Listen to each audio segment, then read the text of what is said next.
Now we will study that how much force is required to bring a change in an object.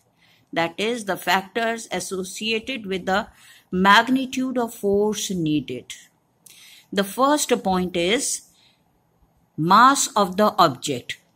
More mass means more force required to bring a change in the object.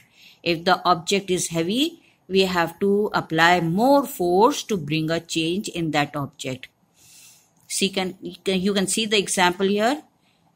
छोटी सी car है, हल्की है और एक व्यक्ति उसको push कर सकता है, but a truck is heavy और हैवी ट्रक को पुश करने के लिए हमको ज्यादा फोर्स की जरूरत पड़ रही है.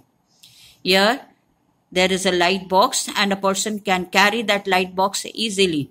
Whereas if the box is heavy, the person has to apply more force to pick it up. The next factor on which the amount of force that is to be applied is the speed of the object. Greater is the force. जितनी ज़्यादा force लगेगा उतना ही ज़्यादा speed में change आएगा.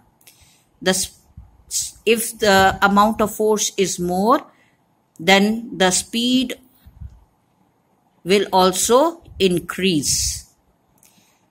You can see an example here. A cyclist is cycling. If he applies more force on the pedal, then the cycle will move faster and the speed will increase. Similarly, here we have an athlete who is running. If he applies more force, he will be able to run faster. So we say that the speed of the object is the other factor on which force is dependent. Greater is the force applied, greater is the change in the speed of the object. The next thing that we have to learn about force is force has both magnitude and direction.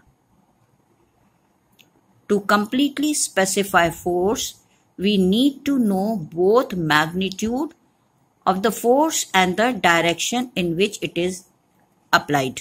Magnitude means measurement. How much force is being applied on the object and the direction in which the force is applied.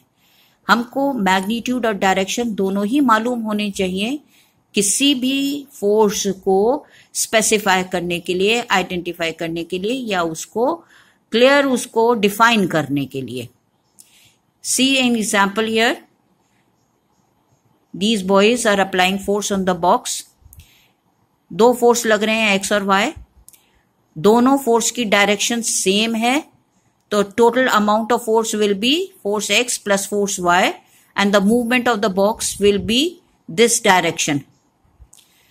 In the second example, you can see that x and y forces are applied, but both these forces are in the opposite direction.